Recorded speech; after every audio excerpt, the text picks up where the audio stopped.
बच्चों, कैसे हैं आप सब? अच्छे हैं, फिट हैं? चलिए, जैसा कि हमने बात किया था कि नेक्स्ट वीडियो हम लोग का जनरल एंट्री पर होगा, तो आज हम लोग पढ़ेंगे जनरल एंट्री। पहले जनरल एंट्री की थोड़ी सी थ्योरी हम आपको समझा दें। जनरल एंट्री मतलब होता है हिंदी का रोज नामचा। रोज नामचा क्या है, जनरल एंट्री क्या है? यानी जिसको डेली लिखा जाए उसी को हम लोग बोलते हैं जनरल एंट्री। देखो जनरल एंट्री क्या होती है आपको हम समझाते हैं। अंग्रेजी में JOURNAL, general, ENTRY, general entry. Hindi में इसको बोला जाता है रोज नामचा। ये क्या होता है? रोज नामचा, ध्यान से सुनना। रोज नामचा, रोज नामचे को अगर हम लोग अलग कर दें तो बेटा बनता है रोज और यहां बनता है नामचा। रोज, रोज मींस क्या कहा? वो गुलाब वाला रोज नहीं है बेटा, ठीक है? रोज मतलब होता है डेली। क्या होता है? डेली, ठीक है? रोज मतलब डेली। और नामचा मतलब होता है एंट्री। यानी रोज नामचा मतलब क्या? डेली। डेली एंट्री क्या होती है? डेली एंट्री मतलब मीन्स समझिएगा जनरल एंट्री क्या है। यानी जो व्यापारी होता है, जो बिजनेसमैन होता है, वो अपने डेली के ट्रांजैक्शन मतलब वस्तुओं को खरीदना बेचना, किसी से पैसा लेना देना, किसी को देना बाकी है, किसी से लेना बाकी है, यानी व्यापार में होने वाले सभी गतिविधियों को व्यापारी क्या करता है? ट्रांजैक्शन करता है, अपने कॉपी में ट्रांजैक्शन करता है। अब वो जो अपने कॉपी में डेली, यानी डेली जो चीजों को खरीदता बेचता है, लेना देना, सभी चीजों को जो लिखता है कॉपी में, उसी को हम लोग बोलते हैं रोज नामचा, यानी डेली लिखना, यानी general entry. Clear? General entry क्या है? डेली लिखना ही क्या कहलाता है? General entry. व्यापारी द्वारा अपने सभी वस्तुओं की खरीद बिक्री को क्या करना? एक कॉपी में क्या करता है? व्यापारी लिखता है। एक कॉपी में क्या करता है? वो लिखता है, डेली लिखता है, ठीक है? अब ये कॉपी कैसी होती है? ये कॉपी देखो होती है ना, बात सुनना। जैसे आप अपने स्कूल में जाते हो तो आप स्कूल में क्या करते हो? जो भी चीजें होती है, बात सुनना, जितने भी आपके सब्जेक्ट होते हैं उसको आप लोग क्या करते हैं? रफ में लिखते हैं। जैसे हिंदी का पीरियड आया तो आप हिंदी को रफ में लिखते हैं, इंग्लिश का आया तो आप इंग्लिश को रफ में लिखते हैं, मैथ का आया तो आप मैथ को रफ में लिखते हैं, कॉमर्स का आया तो आप कॉमर्स को रफ में लिखते हैं। पर किसी चीज को आप फेयर नहीं करते, क्योंकि फेयर पॉसिबल ही नहीं है। स्कूल में इतना तेज बोला जाता है, पढ़ाया जाता है कि बच्चे फेयर नहीं कर सकते हैं, और टीचर भी अगर स्लो बोलेंगे तो सिलेबस खत्म नहीं होंगे। इसलिए टीचर तेज बोलते हैं, वो कहते भी हैं कि आप रफ में लिखो। घर पे जाके फेयर करने से दो फायदे हैं। एक तो रफ में लिखने से आपकी स्पीड तेज होती है, और दूसरा घर पे फेयर लिखने से आपकी राइटिंग अच्छी होती है। देखिए, तो व्यापारी भी क्या करता है? डेली जो ट्रांजैक्शन होता है उसको किस में लिखता है? वो अपने रफ में लिखता है, ठीक है? रफ में सभी चीजों को, यानी एक रफ होता है, सभी चीजों को रफ में क्या करता है? लिख देता है। कितना किससे खरीदा, किसको बेचा, किससे लेना है, किसको देना है, क्या क्या, सभी चीजों को रफ में लिख देता है, ठीक है? रफ में लिखने के बाद फिर वो क्या करता है? घर पर पहुंचता है, और घर पर क्या करता है? फेयर करता है। जैसे आप फेयर करते हो स्कूल की कॉपी से रफ में, उसी तरह व्यापारी भी क्या करता है? रफ से घर पर जाकर वो फेयर करता है। क्लियर? समझिएगा। अब फेयर का मतलब क्या? आपके जितने सब्जेक्ट होते हैं उतने आपकी फेयर होते हैं, ठीक है? उसी तरह व्यापारी क्या करता है? जब रफ से घर पर फेयर करता है तो फेयर करने की उसकी कॉपी होती है, उसको बोलते हैं ट्रांजैक्शन बुक या ट्रांजैक्शन कॉपी या रजिस्टर, ठीक है? अब उसको लिखता कैसे? जैसे आप फेयर कैसे करते हो? हिंदी का रफ हिंदी के फेयर में, इंग्लिश का रफ इंग्लिश के फेयर में, मैथ का रफ मैथ के फेयर में। पर ये सिर्फ लिखना आपको आता है, घर के किसी और मेंबर को नहीं आता है, यानी उसको नहीं पता होता है कि कौन से रफ से किसमें फेयर करना है। एकदम सेम उसी तरह व्यापारी को भी पता होता है हमको रफ से कैसे क्या करना है? फेयर करना। तो सुनिएगा बात को, वो रफ से जो फेयर करता है, जैसे आपके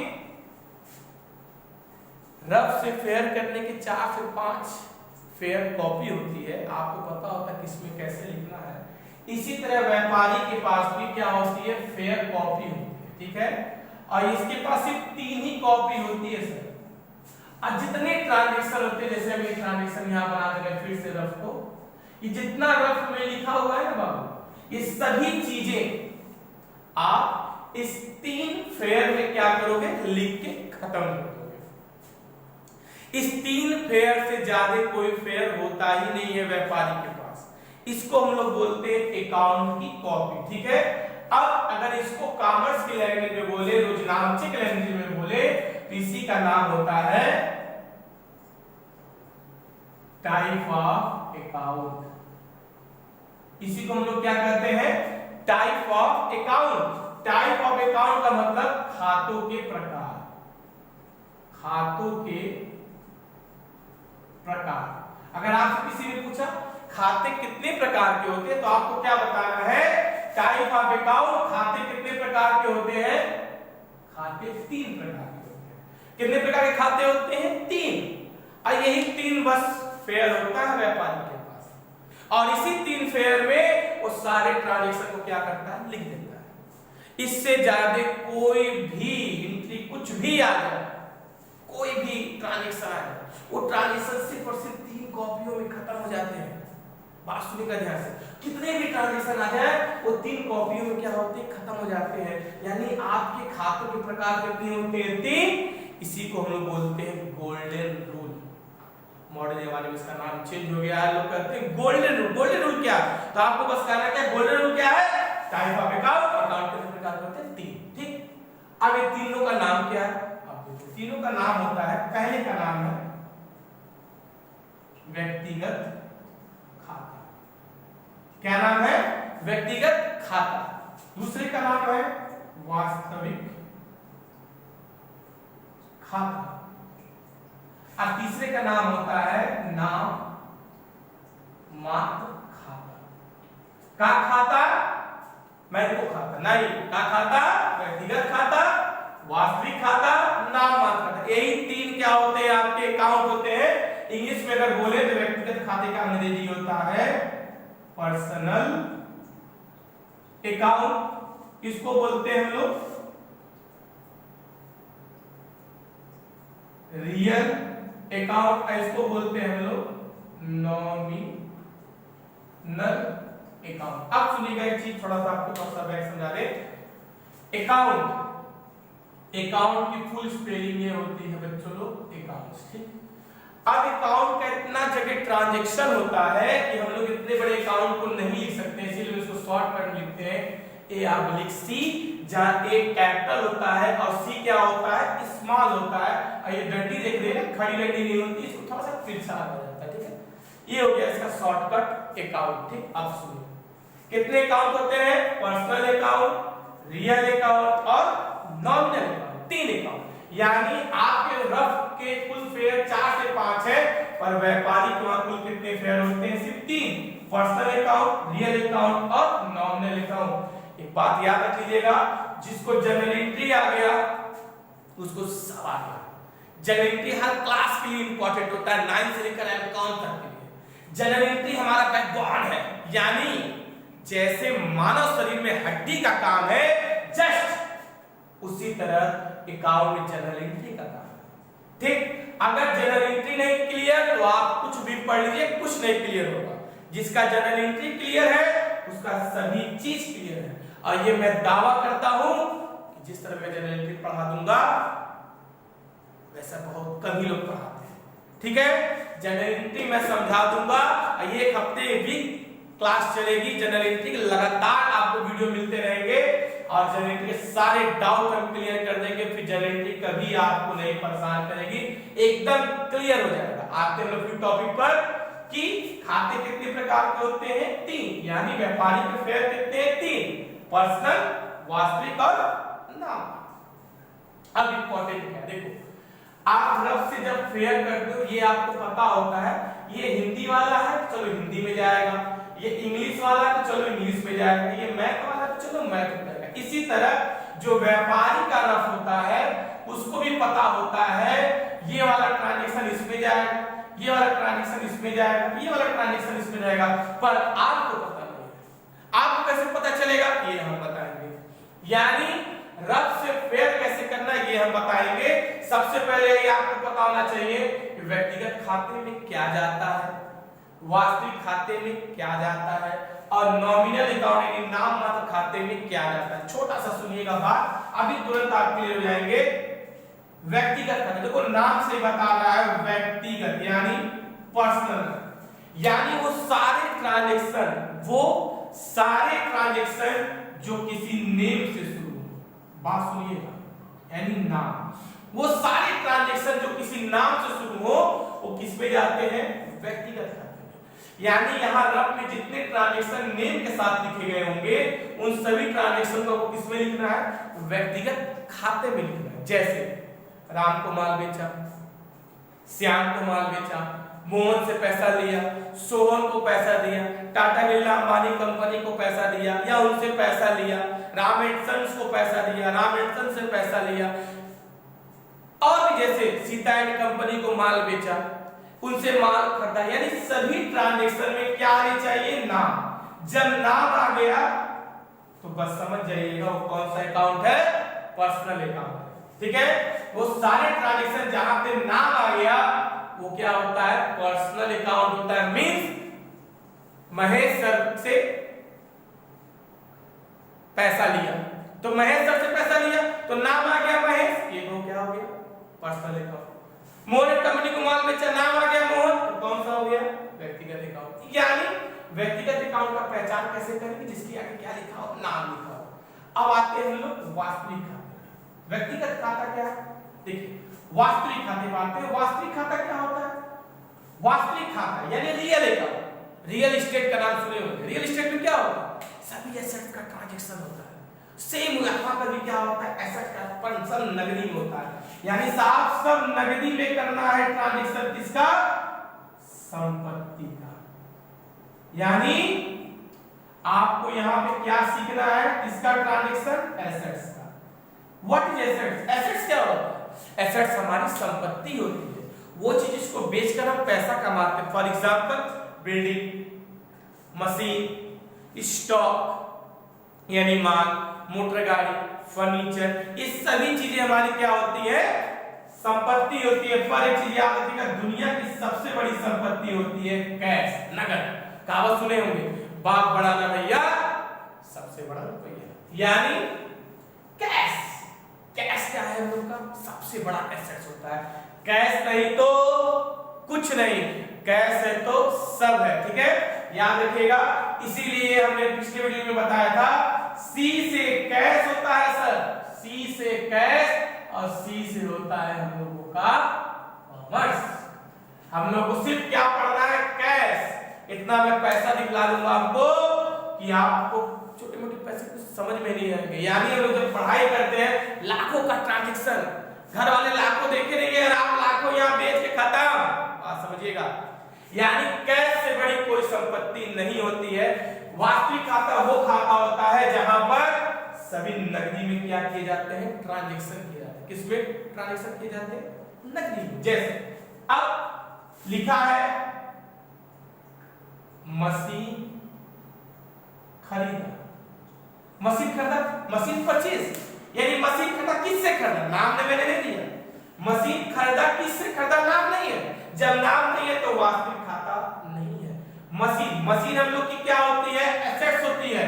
अब मशीन एसेट्स से किसमें चला गया, वास्तविक खाता में। यानी राम को माल बेचा, क्या बोला मैंने, राम को माल बेचा, राम को माल बेचा, तो राम को माल बेचे किसमें जाएगा, नाम आ गया, किसमें आ गया, व्यक्तिगत खाते में। मशीन खरीदा, यहां नाम का कहीं जिक्र नहीं है, तो मशीन हम लोग की क्या होती है, संपत्ति होती है। तो संपत्ति है तो किसमें जाएगा हम लोग का, वास्तविक खाता। किसमें जाएगा, वास्तविक खाता में जाएगा। बट इसके आगे अगर ये लिख दिया गया कि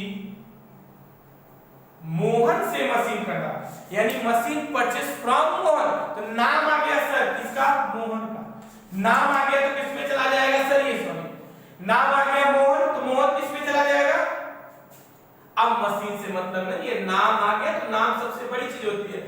नाम अगर किसमें चला गया, वो व्यक्तिगत खाते में। और एक चीज आपको बताएं, नाम का संबंध अगर किसी भी गुड्स से होता है, उस ट्रांजैक्शन को हम लोग बोलते हैं क्रेडिट यानी उधार, यानी उधार का लेखा।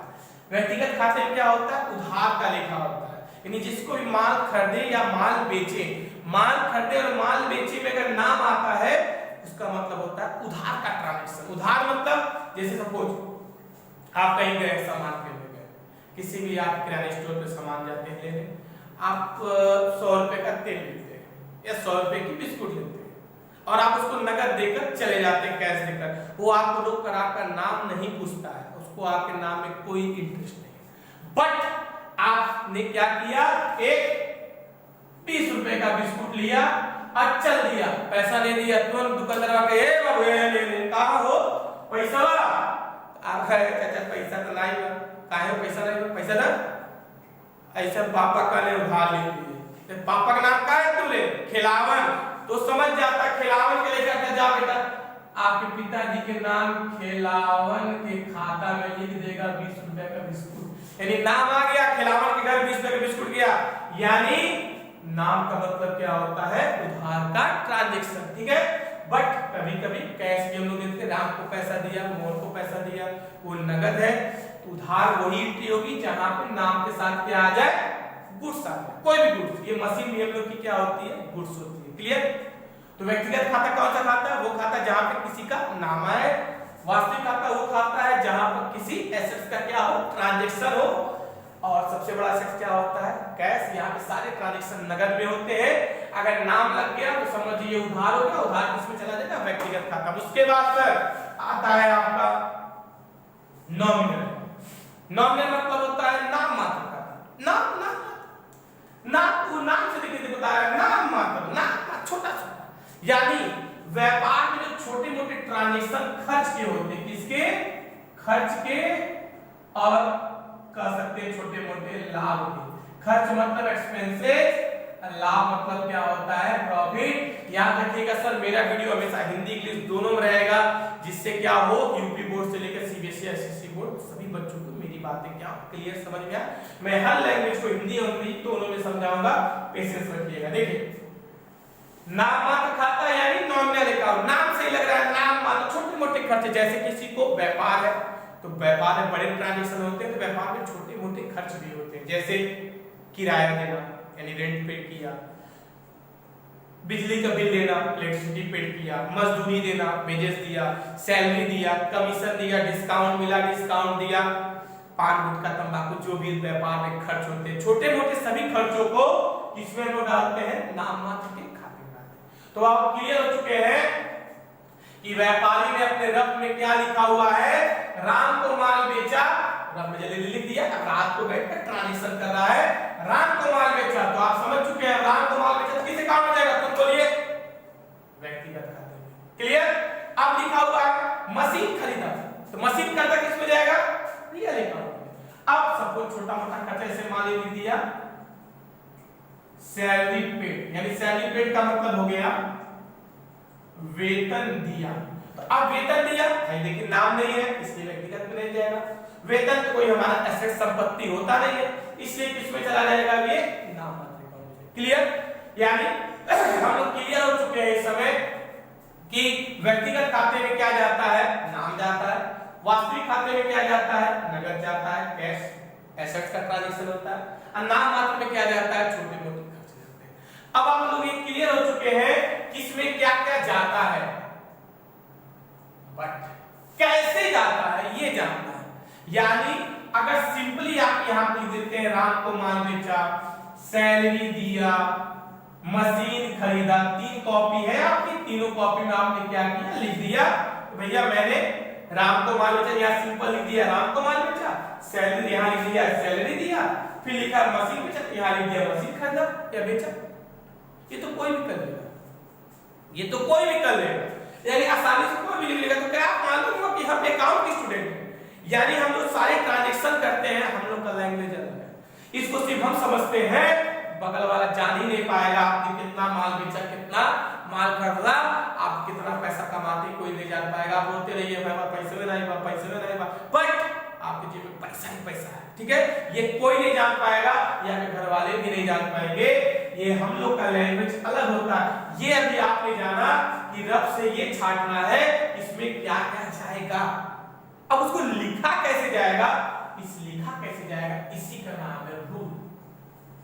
रूल यानी फार्मूला, सूत्र क्या है, कैसे लिखा जाए, किसमें क्या क्या जाएगा। अब सुनिए, अब किसमें क्या क्या जाएगा अब मैं समझाता हूं, तो आपको क्लियर हो चुका है। यहां तक फिर डाउट हो तो वीडियो को रिपीट करके देख ले, किसमें क्या क्या जाएगा। अब हम आपको समझाते हैं रूल। देखिए आज हम सिर्फ आपको क्या समझाएंगे, आज हम आपको सिर्फ जनरल एंट्री का फंडामेंटल बताएंगे, और कल आपके सामने जो वीडियो आएगा वो जनरल एंट्री की एंट्री आएगी, कैसे लिखा जाता है। ठीक, अभी सुनिए, अभी आप इसलिए सीखिए कि क्या होता है रूल। अब सुनिएगा ध्यान से, ये तो मैं क्लियर हूं कि रफ से जब फेयर करना है इसमें क्या क्या जाएगा, फिर हम रिपीट करते रहे। व्यक्तिगत है तो नाम जाएगा, हम यहां लिखते रहे छोटे से नाम, यहां जाएगा संपत्ति, संपत्ति समझते हैं एसेट्स, और यहां जाएगा छोटे मोटे खर्च या लाभ। ध्यान से सुनना, अब लिखा कैसे जाए, इसके लिखने की कला, यानी हम लोग का एक फॉर्मूला होता है, आप लोगों ने सुना होगा, फिर मैं रिपीट कर दे रहा हूं। छोटे बच्चे भी नहीं जानते हैं 9th के 10th के, ठीक है, पर और बच्चे जानते हैं, या फर्स्ट के जो न्यू बच्चे होते हैं वो नहीं जानते हैं। हम लोग का 2 रूल होता है, डीआर एंड सीआर, डेबिट और क्रेडिट। ये है कॉमर्स के रक्त प्रवाह, यानी जो नसों में खून दौड़ता है उसी तरह कॉमर्स में ये दौड़ता है डेबिट और क्रेडिट। बिना डेबिट क्रेडिट के कोई ट्रांजैक्शन होना ही नहीं है। क्लास 9 से लेकर 10 तक जितने भी आप अकाउंट के सवाल लगाओगे, बिना डेबिट क्रेडिट का किसी का भला नहीं होना है। बात सुनिए, डेबिट क्रेडिट अगर इसका फुल फॉर्म लिखा जाए, ये है डेबिट, ये है क्रेडिट। डेबिट की हिंदी होती है ऋणी, क्रेडिट की हिंदी होती है धनी। ये डेबिट क्रेडिट क्या है, डेबिट क्रेडिट फार्मूला है, यानी इसके बिना कुछ नहीं होना। एक छोटा सा आपको समझा दे, ये देखिए क्या दिख रहा है आपको, घर। वाह क्या सुंदर सा घर है, हम बहुत सुंदर आर्ट करते हैं, देखते रहिए। वाह क्या जीना बना दे, अपन जीना बोल वाला आ गया है। तो बेटा ये घर है, किसका घर है, ये है कॉमर्स का घर। किसका घर है, कॉमर्स का घर है। वाह सारे कॉमर्स के बच्चे यहाँ पे हैं, ये 9 से लेकर M.Com तक की बात समझा रहा हूं मैं। कॉमर्स का घर है, अब कॉमर्स के घर में 2 दरवाजे होते हैं, सिर्फ 2 दरवाजे, ठीक है, या 2 दरवाजे कर लीजिए या 2 पिलर कर लीजिए। कॉमर्स का घर सिर्फ 2 पिलर पे टिका हुआ है, वही 2 पिलर का नाम है डेबिट और क्रेडिट। बिना डेबिट क्रेडिट के कॉमर्स का कोई सवाल लगना नहीं है। हाँ, हर जगह फार्मूले अलग है, पर कोई भी फार्मूले होंगे वो डेबिट क्रेडिट के थ्रू ही चलेंगे। डेबिट क्रेडिट के थ्रू, अगर कहीं डेबिट से आएगा तो क्रेडिट से जाएगा, कहीं क्रेडिट से आएगा डेबिट से जाएगा, पर रहेगा कहां पर, डेबिट क्रेडिट में ही है। हम लोग साइंस की तरह अल्फा बीटा गामा माना साना नहीं है, हम लोग का सिर्फ क्या है, डेबिट और क्रेडिट, इसके अलावा कुछ नहीं। अब सुनिए डेबिट क्रेडिट का मतलब क्या है, हर जगह इसके फार्मूले अलग है। अब आपको हम बताएं यहां डेबिट का मतलब क्या है, क्या सुनिएगा। डेबिट मतलब होता है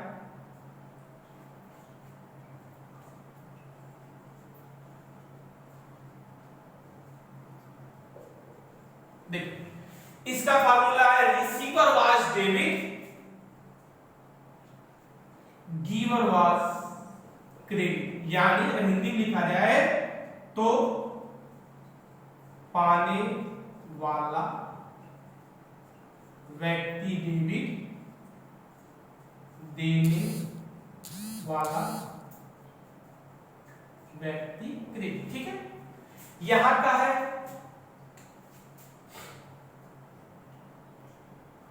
David was coming, credit was goes out। यानी इसका मतलब क्या होता है, आने वाली संपत्ति डेबिट, जाने वाली संपत्ति क्रेडिट, ठीक है। अब इसका फार्मूला होता है all expenses and losses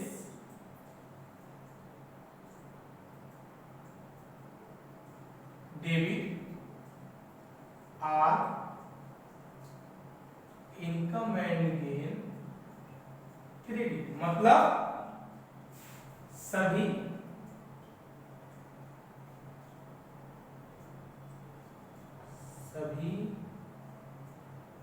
हानियां debit और सभी लाभ क्रेडिट।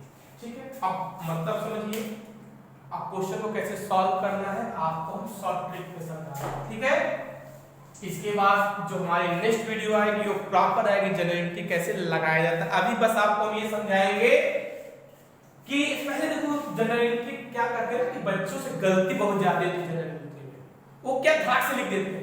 नहीं, जनरल एंट्री कभी धड़ाक से नहीं लिखना चाहिए।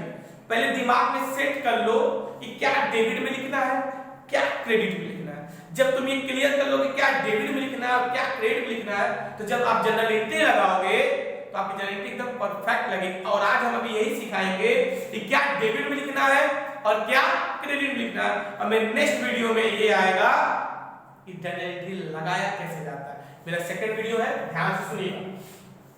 तो डेबिट क्रेडिट क्या है, कैसे जाने, क्या डेबिट में जाएगा, क्या क्रेडिट में जाएगा। फिर लिखा तो बाद में जाएगा, पहले दिमाग में आना चाहिए। देखिए, receiver was debit, giver was credit, यानी पाने वाला व्यक्ति डेबिट, देने वाला व्यक्ति क्रेडिट। ये पाने वाला कौन है, देने वाला कौन है। एक चीज याद रखिएगा, ये जो बिजनेस है ना, मान लीजिए दुकान है, इस दुकान के मालिक का नाम है राम। राम कौन, खूब सुंदर सा चेहरा बना रहे हैं क्योंकि राम हम बता रहे कौन होने वाला है। राम हम, यानी जब भी आप जनरल एंट्री लगाओगे तो ऊपर नाम लिखा होगा, किसकी पुस्तक में आप क्या लगा रहे हैं, जनरल एंट्री। तो जिसका नाम लिखा हो तो वो आप बन जाइएगा। यानी पूरे आप 9 से लेकर M तक कोई भी सवाल लगाए, किसी भी लेसन का लगाए, आप उसको अपना समझ के लगाइए। यानी दुकान का मालिक कौन है, यानी सिर्फ मालिक बनना है भाई, मालिक एम्प्लॉय नहीं, एम्प्लॉय नहीं, मालिक। सिर्फ मालिक बन के सवाल क्या करना है, लगाना है। एम्प्लॉय बनोगे तो गलत हो जाएगा। यानी राम कौन, राम हम लोग इसलिए स्मार्ट नाम का बना दिए हैं, राम कौन, हम लोग।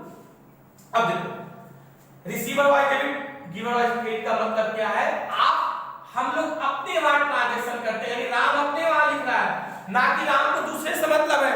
बगल में बैठा धनपत अपना माल बेचा, राम ने देखा धनपत माल बिकता बहुत बम्पर, तो इसका मतलब नहीं कि धनपतवा बेचा था हम लिख दें, नहीं, हमको सिर्फ क्या लिखना है, अपना लिखना है।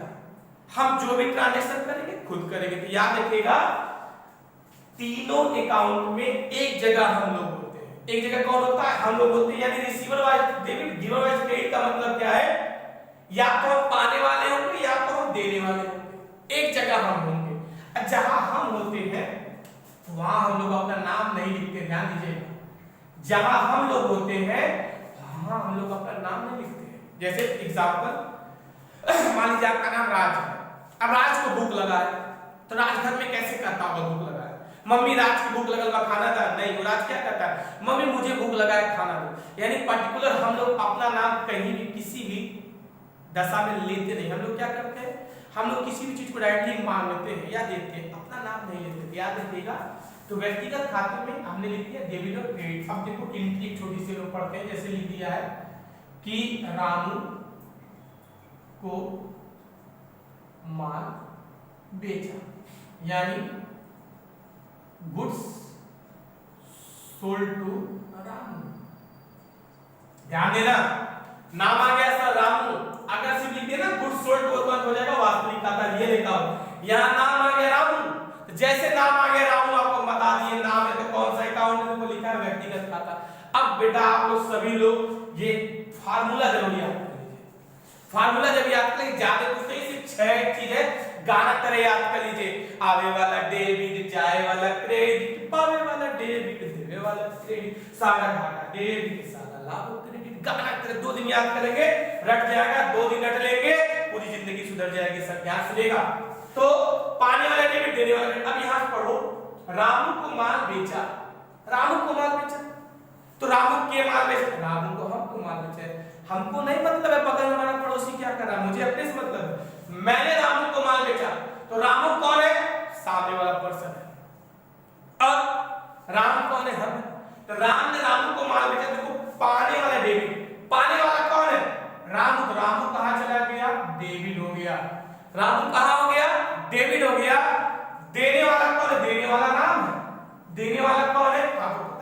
वाला तो राम ही है, राम ही सबको देता है। जय श्री राम, राम जी दे रहे हैं तो यहाँ पे राम नाम नहीं लिखाएगा सर, ध्यान है, मैंने बोला अपना नाम नहीं लिखना होता, तो यहाँ मैं क्या लिखूं, देवी में तो राम हो गया, पाने वाला देवी, पाने वाला देवी, देवी। याद रखिए जहां मेरा नाम है यानी अपना नाम है, तो जो मेरे पास से सामान जाता है ना उसको लिखा जाता है, या जो सामान मेरे पास आता है, यानी जो आपके पास आ रहा है, जो आपके पास से जा रहा है, आपको वो लिखना है सर। तो मैंने राम को क्या बेचा है, मैंने बेचा राम को क्या, माल, तो आप यहां लिख दीजिए गुड्स, यानी राम डेबिट टू गुड्स, दिमाग में बन गया कि राम डेबिट होगा और गुड्स क्रेडिट होगा, तो बस एंट्री पास कर देंगे। एंट्री पास कैसे करना मैं आपको नेक्स्ट वीडियो में बताऊंगा, सभी चीजें मैं एक ही दिन नहीं बता सकता, सारा हैक हो जाएगा।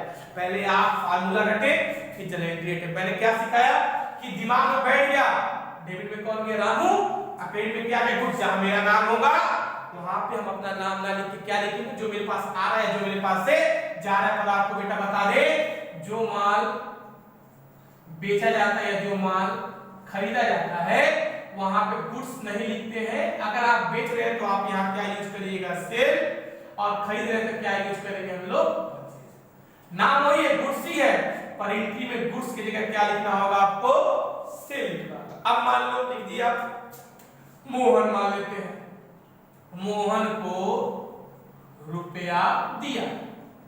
अब बात सुनना, मोहन को रुपया दिया, मोहन को रुपया कौन दे रहा, हम ही दे रहे हैं, क्योंकि सारी जगह हम ही, मेरा दुकान हम ही पैसा देंगे, तो मोहन को रुपया दिया, पहले तो नाम आ गया, नाम का मतलब क्या हो गया, व्यक्तिगत खाता। अब व्यक्तिगत खाते में फिर आपको सोचना है क्या डेबिट जाएगा और क्या क्रेडिट जाएगा, तो देखो नाम आ गया मोहन, ठीक है।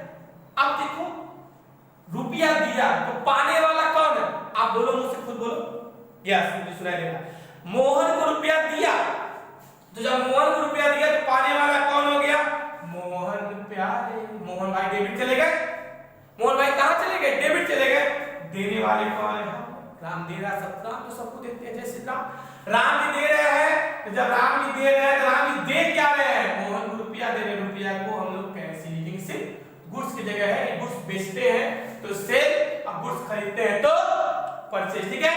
तो मैंने राम को क्या दे दिया, राम ने क्या दिया, पैसा दिया, राम कौन, हम लोग, मैंने क्या दे दिया, पैसा दे दिया, किसको दिया पैसा, मोहन को पैसा दिया, क्लियर हो गया। एक छोटा सा और आपको देते हैं, जैसे लिख दिया कि राज से रुपया मिला, भाई राम जी कितना देंगे, राम जी को मिलना तो चाहिए, मिलेगा तभी तो बांटेंगे। देखिए अब राज से रुपया मिला, फिर आ गया राज, राज वर्धमान से देखिए फिर आ गया, तो राज नाम है, नाम है तो क्या हो गया, व्यक्तिगत खाता, तो नियम क्या कर रहा है, पाने वाला डेबिट, राम से मिला है, इस बार पा हम लोग रहे हैं, तो राम जी पा रहे हैं, राम जी अपना नाम नहीं लिखे, राम जी क्या पा रहे हैं, बच्चा बताओ, कैश, क्लियर। अब देने वाले कौन है, राज भाई, राज कहां चले गए, क्रेडिट चले गए। यानी आपको पहले दिमाग में सेट करना है क्या डेबिट होगा और क्या क्रेडिट होगा, क्लियर। अब एंट्री कैसे होगी आपको वेट करना पड़ेगा नेक्स्ट वीडियो, ठीक है। आइए ये खत्म हो गया, हम आशा करते हैं आप लोग क्लियर हो चुके होंगे, तो क्लियर ना हो ना बेटा तो मुझसे आप कमेंट बॉक्स में क्वेश्चन डाल सकते हैं, मैं फिर समझा दूंगा। आइए फिर हम लोग पढ़ते हैं वास्तविक खाता, यानी रियल अकाउंट कैसे जानेंगे। जैसे लिखा है मशीन खरीदा, क्या लिखा हुआ है, मशीन खरीदा। देखो मैंने एक चीज बताया आपको, खरीदा है तो परचेज लिखते हैं, बेचा है तो सेल लिखते हैं। उस केस में, जिस केस में गुड्स वर्ड यूज किया जाए, माल बेचा, माल खरीदा, माल का नाम नहीं पता, माल क्या बेचा नहीं पता, नून चावल तेल सब्जी का बेचली नहीं पता है। जब माल का नाम पता चल जाए, जैसे माल का नाम पता चल गया मशीन, अगर आप क्लियर हो चुके हो क्या खरीदा क्या बेचा गया है, तो उस केस में परचेज या सेल ना लिख के उस गुड्स का क्या लिखते हैं, नाम लिखते हैं, ठीक। अब जैसे लिखा हुआ है मशीन खरीदा, ध्यान सुनिएगा, मशीन खरीदा, यहाँ नाम नहीं किसी का दिया है। अब मशीन हमारी क्या होती है, एसेट्स होती है, इसका मतलब एक कौन सा अकाउंट हो गया, ये हो गया हम लोग का वास्तविक अकाउंट। तो वास्तविक का थोड़ा सा फार्मूला अलग है, और देखा जाए तो पूरी एंट्री का 70% इसी फार्मूले पे सॉल्व हो जाता है, रख लीजिएगा। आने वाला डेबिट, जाने वाला क्रेडिट, यानी आने वाली संपत्ति डेबिट। अब बताइए अब क्या आ रहा है हम लोग के पास, बच्चों हम लोग के पास आ रहा है, मैंने मशीन खरीदा, मशीन कौन खरीदा, हम खरीद रहे, राम जी खरीद रहे, बहुत पैसा हम लोग के पास। तो मैंने मशीन खरीदा, आने वाला डेबिट, तो आने वाली संपत्ति क्या हो गई? मशीन। तो मशीन कहां चला गया? डेबिट। जाने वाली मशीन खरीदेंगे तो क्या जाएगा आपके पास से? पैसा। पैसा क्या हो गया? क्रेडिट। क्योंकि मैंने आपको शुरू में ही बताया था कि दुनिया की सबसे बड़ी संपत्ति क्या होती है? कैश। यानी एक संपत्ति मशीन आ रहा है तो दूसरी संपत्ति कैश हमारे पास से क्या हो रही है? जा रही है। क्लियर? तो मशीन आ गया यानी आने वाला डेबिट हो गया, और जाने वाला क्या हो गया? क्रेडिट। दिमाग में मैंने फिट कर लिया, डेबिट में क्या होगा? मशीन, और क्रेडिट में क्या होगा? कैश। क्लियर? अब मान लो मैंने ये बोल दिया कि फर्नीचर बेचा। मैंने क्या बोल दिया? फर्नीचर बेचा। ध्यान सुनिएगा, फर्नीचर अगर आप बेच रहे हैं तो फर्नीचर हमारी कौन सी एसेट्स है? बस फर्नीचर हमारा एसेट्स है। एसेट्स क्या होता है? वास्तविक खाता होता है बच्चा लोग। तो अब फर्नीचर बेचेंगे तो यहाँ पे क्या होगा? आने वाली संपत्ति डेबिट। देखो फर्नीचर है, ये फर्नीचर जाएगा, ध्यान सुनना, ये फर्नीचर जाएगा और पैसा लाएगा। फर्नीचर जा रहा है, पैसा आ रहा है। फर्नीचर जा रहा है, पैसा आ रहा है। ठीक है? तो अब फर्नीचर सर जा रहा है तो जाने वाला तो क्रेडिट हो गया। तो भाई चलो फर्नीचर कहां चले जाओ? तुम नीचे जाओ। फर्नीचर भाई चले गए नीचे, और कैश क्या हो गया? चला। यानी एंट्री क्या पास हो जाएगी? मैंने दिमाग में सेट कर लिया, डेबिट में कैश जाएगा, क्रेडिट में कौन जाएगा? फर्नीचर। तो बस सिंपल एंट्री होती है, cash account debit to furniture. Entry कैसे मैं कल बताऊंगा। तो अब ये आप क्लियर हो चुके होंगे। अब मैं आप दोनों को मिक्सिंग आपको समझा रहे हैं। ये दोनों जब मिक्स होकर आते हैं तो बच्चे कंफ्यूज हो जाते हैं। जैसे मशीन मोहन से खरीदा, यानी machine purchase from Mohan. Past में मशीन किससे खरीदा? मोहन से खरीदा। देखिए मशीन है, एसेट्स हो गया, मोहन नाम आ गया तो वास्तविक, यानी सॉरी व्यक्तिगत खाता हो गया, और मशीन है तो आपका वास्तविक खाता हो गया। जब दोनों मिक्स हो जाते हैं तो सर सिर्फ आप इसको पकड़िएगा नाम को।